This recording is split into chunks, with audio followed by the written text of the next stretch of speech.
Yo, salut tout le monde, ici Akous. Alors aujourd'hui on va partir sur le Xelor. Donc j'ai choisi de jouer le Sabliaton en Gican uniquement pour le passif de l'arme, c'est-à-dire le fait d'avoir un point d'action dans la réserve quand on joue un sort mouillé. Mais le sort permutation, c'est un sort que je ne vais jamais utiliser, donc c'est une carte morte. C'est d'ailleurs misplay de le jouer, pour dire. Donc voici le deck. Donc le deck que je joue va se baser surtout sur l'alignement. Donc tout le deck est pensé pour optimiser l'alignement. Donc le Sinistro haut va nous permettre de jouer l'alignement rembobinage en un tour, parce que ça rajoute un de réserve, on crame la réserve, on joue l'alignement, voilà. Donc l'alignement, un très bon sort, hein, 2 points de jauge, 4 dégâts, le rembobinage, très bon. Et le deuxième sort qui va nous permettre de faire le même combo, c'est la concentration, parce que la concentration, étant donné qu'elle applique l'état mouillé, ça donne donc un point d'action en jouant ce personnage-là, ce qui fait qu'on peut jouer l'alignement le même tour. Donc ce personnage-là, je le joue uniquement pour avoir une option supplémentaire d'alignement rapide. Parce que oui, c'est un deck agressif. Ensuite, j'ai mis ces 4 sorts là, donc le Sinistro Air, choc temporel, la frappe temporelle ainsi que la chronophagie, c'est pour la pioche et pour la génération de jauge eau, pas de jauge eau pardon, mais de jauge air à faible coût, donc pour rusher rapidement les compagnons. Sachant que finalement dans ce deck là, j'ai pas beaucoup besoin de pioche, hein. J'ai déjà vraiment tout ce qu'il faut, voilà, en plus j'ai 2 compagnons, mais j'en parlerai plus tard, qui donnent de la pioche. J'ai vraiment tout ce qu'il faut, mais c'est surtout pour chercher l'alignement très rapidement dans ma main de départ. Donc même s'il est au fond, je peux l'avoir très rapidement grâce à tous ces tours de pioche. Et ensuite le dernier sort c'est même pas mort, mais je vais en parler un peu plus tard. Donc au niveau des compagnons, donc l'idée ça va être T1, T2 on gère de la jauge, T3 on envoie et le gousset et le flécheur et le hush. Ou alors même la évangéline on peut T3. Mais en général j'envoie le hush en premier. Donc le flécheur qui va directement rembourser son coût en jauge. Parce que les 3 mires sont très facilement envoyables grâce au gousset. Donc commencer avec le point d'action. Il y a largement de quoi faire avec tous les sorts de dégâts que j'ai pour pouvoir balancer les 3 mires. Ce qui fait qu'on va pouvoir rapidement arriver sur le hush, voire la évangéline. Donc le hush c'est surtout pour l'attaque, hein, les 5 d'attaque, parce que évidemment j'ai énormément de pioches. Les 5 d'attaque qui vont permettre de mettre beaucoup de pression sur l'adversaire. Alors le sort de hush je peux éventuellement utiliser, même si j'ai pas besoin de beaucoup de pioches. Ça va être surtout pour la génération en jauge, de jauge. Donc voilà. Ensuite j'ai mis Évangéline. J'ai pas mis Yugo parce qu'Evangéline je la trouve plus intéressante dans les decks agressifs, dans la mesure où, par exemple en 2 tours, là où un Yugo va faire 8 dégâts, la Évangéline va faire 11 dégâts. Donc 8 dégâts pour son corps à corps et 3 dégâts pour les 3 mires qu'elle va libérer. Donc c'est pour ça que j'aime bien jouer Évangéline dans les decks agressifs à la place de Yugo.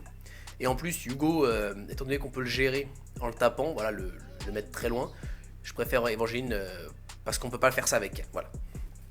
Donc le dernier sort dont j'ai pas parlé, c'est le même pas mort. Donc même pas mort qui va nous permettre de ressusciter tout le monde si jamais l'adversaire arrive à gérer l'agression, c'est-à-dire arrive à gérer tous ses compagnons, ce qui est possible hein, d'ailleurs. Mais du coup même pas mort est là pour dire à notre adversaire que bah non, en fait il y a tout à recommencer. Et ça c'est d'ailleurs un vrai problème que j'ai avec la classe Xelor et le même pas mort, c'est que là on va voir je joue un deck ultra agressif, vraiment les parties se terminent en 5-6 tours, voire bon, un peu plus si jamais on est face à un deck mid. Mais ça se termine. Enfin, après, si c'est un deck contrôle, ça se termine encore plus rapidement. Mais bon. Donc, si on lui fasse un deck mid, c'est quoi 5-6 tours, voire 7. Et malgré que le fait que je balance tout ce que j'ai, tout le temps, je ne suis jamais à court de pioche. Parce que déjà, il y a Xelor. Et je ne suis jamais à court de compagnon aussi. Ça, c'est un vrai problème. Parce que finalement, notre adversaire qui joue mid, qu'est-ce qu'il va faire? Il va défoncer nos compagnons, ce qui est possible, hein, étant donné qu'il joue mid et que nous on joue agressif. Donc, sur le papier, il a l'avantage, normalement, il a le match-up, l'avantage. Mais là, c'est pas le cas. Donc je m'essouffle jamais. Si jamais il tue nos compagnons, parce que c'est une stratégie tout à fait viable, comme ça après on stabilise la partie, on remonte la partie, normalement le deck agressif du coup n'a plus de ressources à ce moment-là, une fois que le deck mid a géré l'agression, et bah nous on dit bah non, voilà, j'ai encore 1000 cartes dans la main, et j'ai encore tous mes compagnons. Bon, après ça c'est vraiment un problème que j'ai avec le même pas mort, c'est que la mécanique de résurrection, voilà, je sais pas trop... Enfin j'ai un problème avec ça dans Riven, en général c'est... Enfin voilà, c'est un sentiment peut-être que vous partagez pas et j'ai aucun problème avec ça, mais moi c'est le sentiment que j'ai. J'ai l'impression que c'est un peu anti-jeu, peut-être, je sais pas. Bon, bref, de toute façon ce deck est loin d'être invincible hein, largement, mais voilà, c'était juste le petit message que je voulais faire passer. Maintenant on passe au gameplay. Pour ce premier match, nous sommes contre un Yao Spectral. Donc j'ai une main de départ assez bonne, hein, donc le Sinistro R, la chronophagie pour générer les 3 jauges et ramasser mon alignement. Non, je l'ai déjà. Donc ramasser au moins les cartes combo avec mon alignement. Donc voilà, là on voit que je les montre. Voilà, alignement, très bien. Donc mon adversaire Donc un Yop spectral. Est-ce que c'est un Yop agressif comme je l'ai montré dans ma précédente vidéo? Je pense que oui. Donc il joue le crochet. Pour me mettre donc l'état éventé. Ou l'hypercute, je ne me rappelle jamais c'est quoi qui correspond à qui. Ensuite il a cramé sa jauge. Donc je suppose que ça va être une rafale. Non, un fendre l'air, encore mieux. Donc là c'est un très bon tour pour l'adversaire, hein, beaucoup de dégâts et 2 générations de jauge, c'est très bien. Donc deuxième tour, je vais pouvoir balancer mon premier combo alignement. Alors au niveau des sinistros, je les place... Je sais pas trop où les placer pour le moment parce que je suis pas au corps à corps. Mais en général, je les place de telle sorte à bloquer mon adversaire. Bon, vu que c'est pas encore le moment. Hop là, l'alignement, le premier. Donc j'ai le flécheur, mais je ne vais absolument pas le jouer. Donc là, je pense que je reste hors d'atteinte d'un bon... Par contre, je reste pas hors d'atteinte d'un bon crochet. Donc je pense que c'est un mauvais placement. Parce que s'il me fait bon crochet, donc il avance de 3, il m'avance de 3, il peut me taper au corps à corps. Et m'invoquer un compagnon et me bloquer avec mon sinistro en plus. Donc du coup, je pense que ce n'est pas un bon placement. Hein. Donc ne en faites pas ça. Donc mon adversaire réfléchit. Donc peut-être qu'il n'a pas le combo, et tant mieux d'ailleurs. Alors, que va-t-il nous faire? Donc je m'en rappelle plus s'il a le bon dans son deck, j'ai pas vu les points de vie. Mais je pars du principe que oui. Alors, il avance vers nous.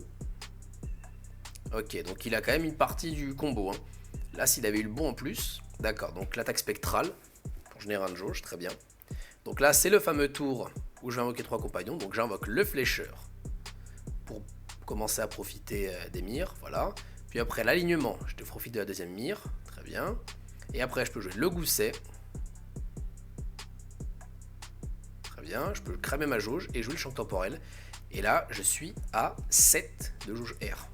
Donc si j'avais un compagnon à 7, ce qui n'existe pas parce que Grogger c'est 8, et j'ai pas envie de jouer Grogger. Voilà. Donc je me mets hors d'atteinte de mon adversaire.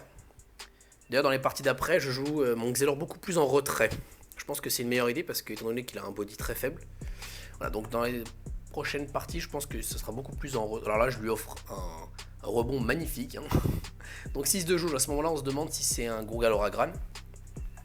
Ce qui pourrait, hein, parce que bon... Grogger est viable à l'heure actuelle dans beaucoup de decks. Donc ça joue Évangéline plutôt. Et ça veut clean mes compagnons. Donc ça veut essayer de temporiser un petit peu pour peut-être avoir le milieu de partie. Très bien. Le ça qui est à 27 points de vie pour le moment. Donc là je réfléchis. Donc vous avez l'habitude, hein, c'est sûrement une des premières parties que j'ai faites. Là ce que je ferais... Ouais, Hush c'est pas mal pour ramener rapidement la... Enfin le sort de Hush. Pour ramener rapidement la Évangéline. Alors pourquoi est-ce que je me place comme ça? Tiens, c'est marrant. Ah non, je crois que je sais pourquoi. Non, je crois que je sais pas pourquoi. Oui, si, je sais. C'est pour pouvoir me décaler. Et jouer mon sinistro pour pas qu'Évangéline puisse me taper. Ni le Hub spectral. Donc c'est un placement plutôt défensif de ma part. J'ai pas envie de me faire toucher. Au pire, si mes compagnons crèvent, il n'y a pas de souci, j'ai le même pas mort. De toute façon, le temps qu'il tue tous mes compagnons, j'aurai le temps de me régénérer encore beaucoup de jauge.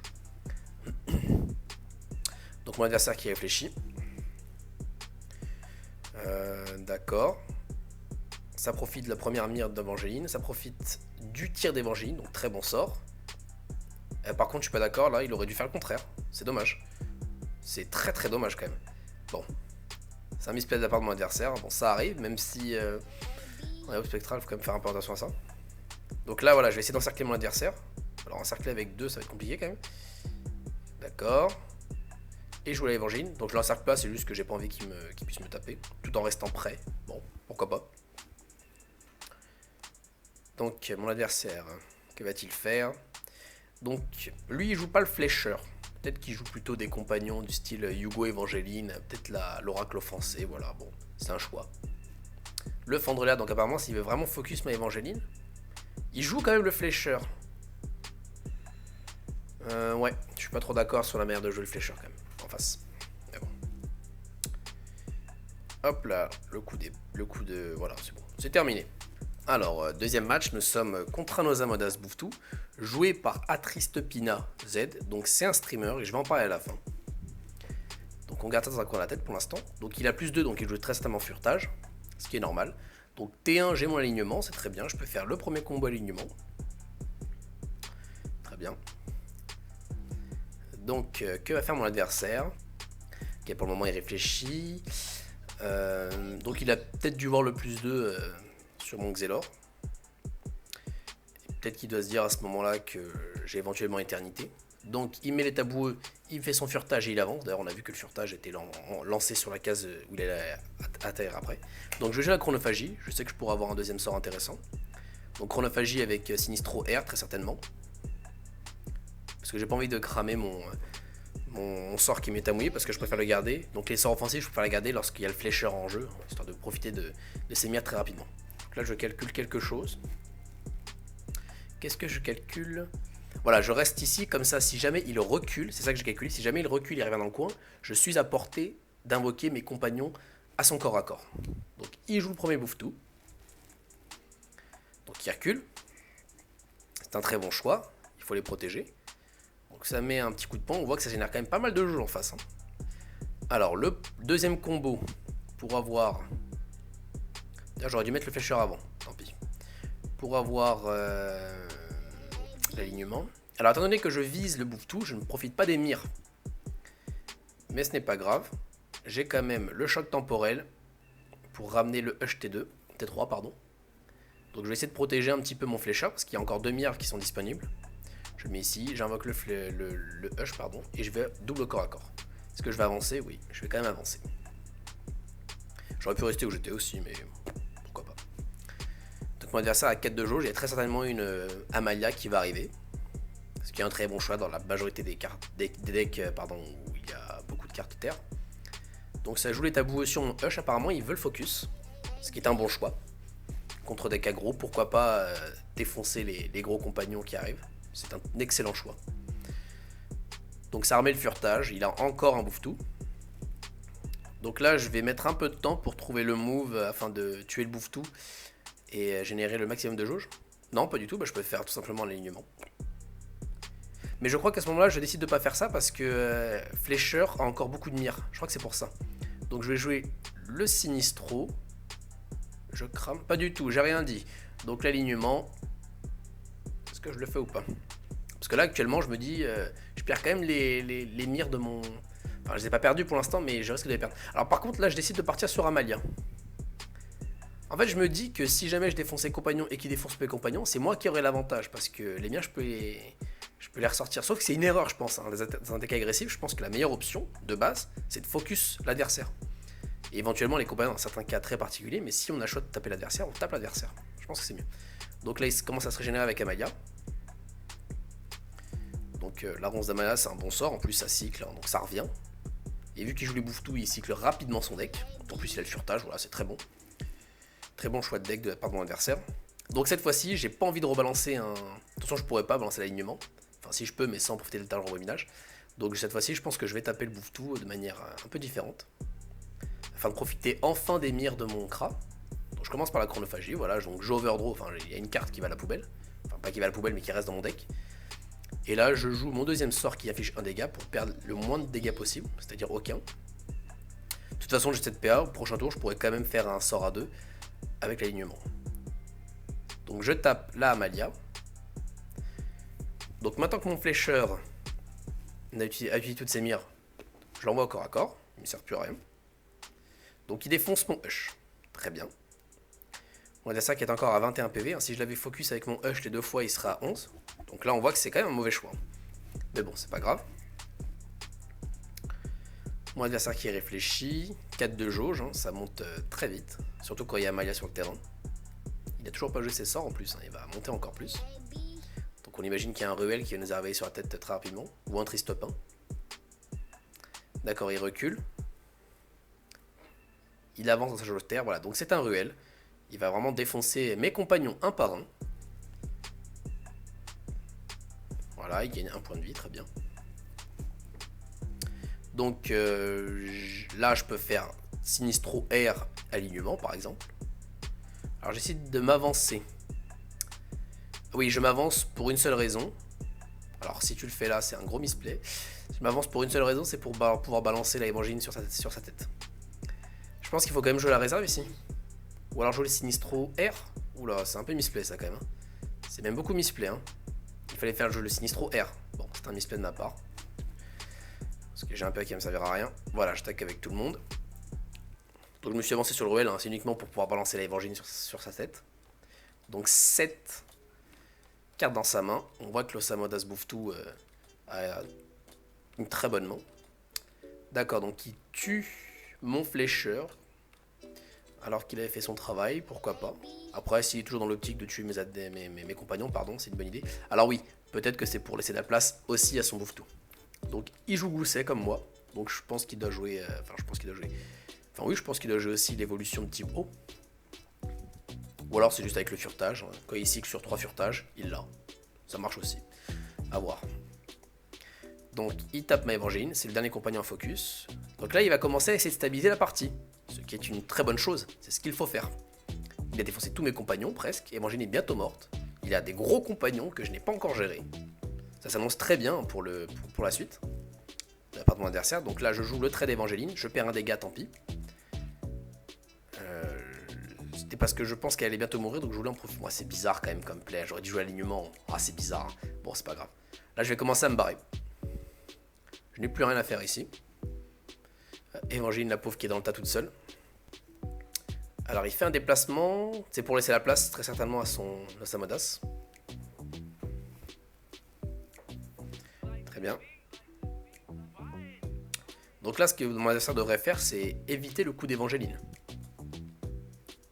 Et invoquer des Bouftou pour avoir de l'armure et voilà. En plus il y a le sort d'Amalia, très bien. Qui permet de régénérer 2 points de vie. Donc là ce qu'il faudrait faire c'est peut-être... Donc là... Quand je suis parti voir sur le stream de mon adversaire plus tard, parce que j'ai vu qu'il avait streamé en live, je me suis rendu compte qu'à ce moment-là, il avait misplay, c'est ce qu'il a dit, parce que finalement, il peut se prendre le coup d'Évangéline. Et mon adversaire était convaincu que s'il n'avait pas fait ce misplay, bah, la partie aurait été totalement différente. Alors, je suis d'accord que là, il aurait esquivé 4 dégâts quand même, c'est quand même très lourd comme dégâts en plus. Il aurait pris beaucoup moins de dégâts. Donc là, je vais le finir. Mais finalement, ça aurait pas été si différent, parce que j'avais un 4 de jauge, et j'avais juste à faire même pas mort, et Hush arrivait juste derrière. Donc là, c'est un exemple typique. Mon adversaire a très bien joué. Il a vraiment très bien joué. Il a géré mes compagnons. Il joue un deck mid qui est censé contrer, mais malgré ça, je peux reprendre la partie. Bon, très bien. Donc, troisième match. Nous sommes contre un Eniripsa Scalpel. Alors, je sais que j'en mets pas mal quand même, mais celui-là, fallait que je vous le montre. Parce que autant d'habitude, je dis que les Eniripsa Scalpel, c'est pas terrible. Du moins, on n'a pas encore trouvé ce qui est intéressant avec. Mais alors là, j'ai été vraiment impressionné. Bref, vous allez voir ça. Donc, j'envoie mon sort comme ça. Donc, je me place ici pour éviter une fiole de frayeur. Après, je pense que s'il fait fiole de frayeur, petite fiole de frayeur, il peut quand même m'avoir. Donc, voilà, petite subtilité. Donc, je peux envoyer mon alignement avec mon deuxième combo. Mon adversaire joue les 3 cœurs, donc c'est assez classique pour le moment. On se dit, bon, bah, c'est un Eniripsa Scalpel qui veut essayer de jouer autour des soins. Bon. Donc, il régénère 2 PV, il me tape 2. Donc finalement pour 6 PV il se régénère 6 PV et il me tape 6, ce qui est pas mal. Hein. Là il s'enlève l'état mouillé, à ce moment là je me dis bon la belle affaire, de toute façon l'état mouillé j'en ai pas besoin. Très bien, il me tape à 2 encore, il avance sur ses jauges. Donc c'est le tour 3. Le tour... D'ailleurs, qu'est-ce qui se passe? Ah oui là c'était une sale sortie là. Ah ça joue peut-être. C'était une très mauvaise sortie parce que je n'ai pas chronophagie, donc j'ai pas ma troisième jauge. Oh pardon. Alors, voilà, ce que je vais donc devoir faire, c'est ça.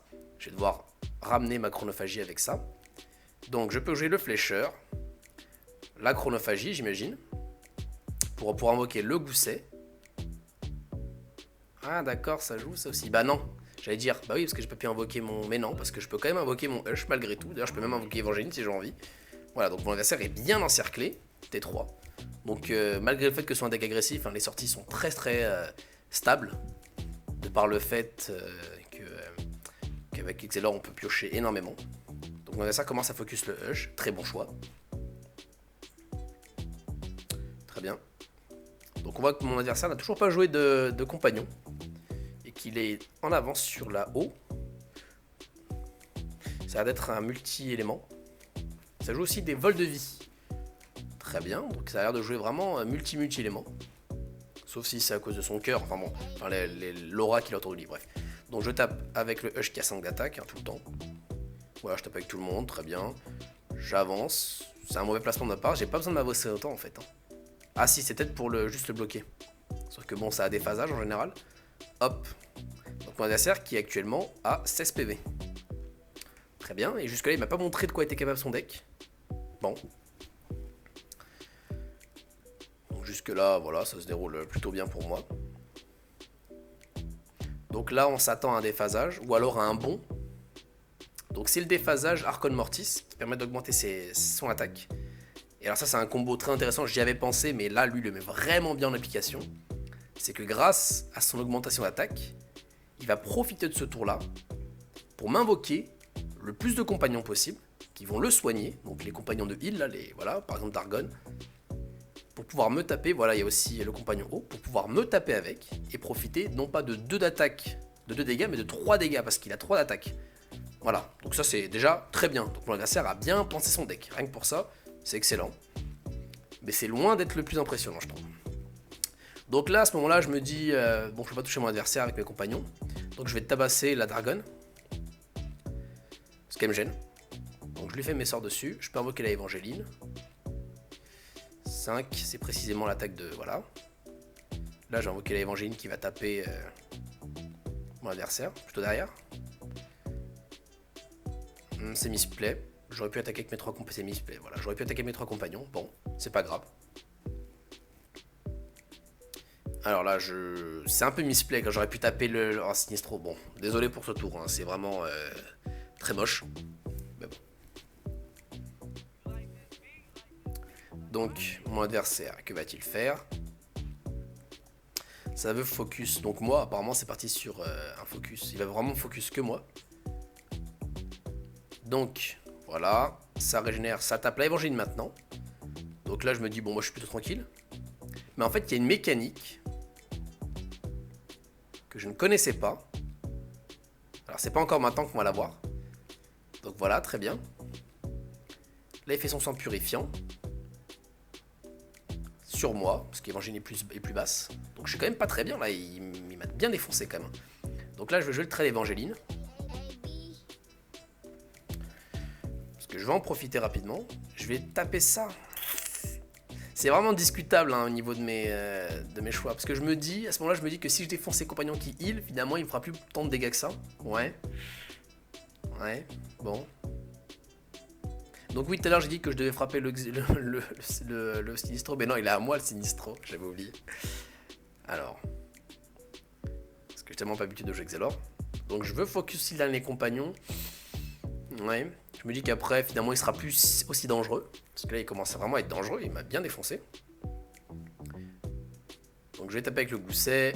Est-ce que je vais m'éloigner? Qu'est-ce que je vais faire? Je vais mettre ici, très bien, bon, pourquoi pas.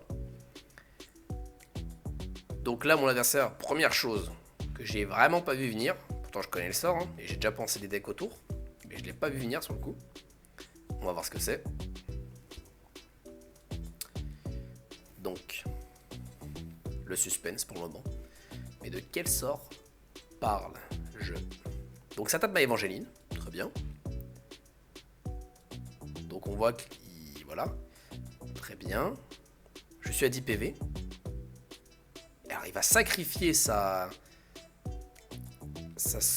compagnon pour la réinvoquer, ce qui est très bien. Et là il va choisir rigoureusement, il va choisir Évangéline. Et en fait ce qu'il fait là, c'est qu'il met tous mes personnages au même nombre de points de vie, comme ça fait une énorme AE. Ça je savais pas du tout que ça faisait ça. Donc il a tapé Évangéline pour que tout le monde soit au même niveau. Donc là je me dis je suis mort, j'ai plus que 4 PV. Et d'ailleurs je vais même mettre une pause ici, parce que j'ai 4 PV. Très bien. Je cherche un létal désespérément. Alors, mon adversaire a 17 PV, donc je dois absolument infliger 17 PV. Et actuellement, dans ma main, donc si on regarde juste mes compagnons, j'ai ma Évangéline qui tape à 5, mon Hush, pardon, qui tape à 4, mon Hush qui tape à 5, donc on est déjà à 9. Ensuite, il y a la mire d'Évangéline qui va très certainement partir, donc on va être à 10. Le gousset va infliger des dégâts, donc on va être à 12. Ce qui fait qu'il faut impérativement que je fasse 5 dégâts. Sauf que mon alignement que j'ai dans la main n'inflige que 4 dégâts. Et donc je vais pas le trouver. Je vais pas trouver le létal parce que je ne peux pas faire 5 dégâts avec ce que j'ai dans la main. Sauf que si j'avais appris la rotation de mon deck, j'aurais envoyé alignement qui aurait infligé 4 dégâts. Et avec la mire d'Évangéline, j'aurais pioché le sort qui venait juste après le Sinistro haut, c'est-à-dire le petit sort à 1 dégât, à 2 PA et 1 dégât qui fait l'état mouillé. Et là, j'aurais eu le dégât supplémentaire pour terminer. Mais malheureusement, on va voir que je ne l'ai pas vu. Donc là, ça donne vraiment une idée de la richesse, de la profondeur Vraiment de l'entraînement qu'il faut avoir dans Waven. Parce que si j'avais pris en compte la mire d'Evangeline qui me faisait piocher et que je connaissais mon cycle, j'avais l'étal. Mais je l'ai pas vu. Et en plus, je fais une décision qui peut paraître absurde, c'est que je vais me dire, bon bah j'ai éventuellement tenir un tour de plus. Parce que bon, j'ai 4 PV, peut-être que de loin il me les fait pas. Et sachant que, enfin si je défonce son compagnon, peut-être que de loin il me les fait pas. Mais de toute façon il avait juste à soigner en fait, donc c'est un peu idiot. Donc voilà, c'est une méconnaissance du match-up en plus. Donc je décide de temporiser. Bon, c'est un peu dommage quand même. Parce que j'avais le létal. Mais bon, c'est pas grave. C'est comme ça qu'on progresse aussi. Et l'avantage de faire des vidéos, c'est que comme ça on voit les erreurs qu'on fait. Donc là, il me fait juste une main boueuse ou je sais pas quoi. Et c'est terminé. Allez. Donc vraiment, match très intéressant. Mon adversaire a très bien joué. J'ai fait quelques misplays, j'ai foiré le létal, mais vraiment, rien que pour le deck building de mon adversaire et pour sa façon de jouer son personnage qu'il a bien travaillé, bah, il fallait que je la mette. Voilà. Donc petite fin de match bonus pour voir si le deck passe l'épreuve du feu, c'est-à-dire est-ce que ça peut battre éventuellement un Gruul Loragran. Donc si on regarde les jauges de mon adversaire, ça joue Gruul Loragran, c'est évident, c'est juste qu'il n'a pas eu le temps de le sortir, et on voit que j'arrive à le terminer. Voilà, c'est tout. Donc cette vidéo est terminée. Alors si elle vous a plu, n'hésitez pas à mettre un petit pouce bleu ou à vous abonner. Et moi je vous dis à la prochaine. Ciao.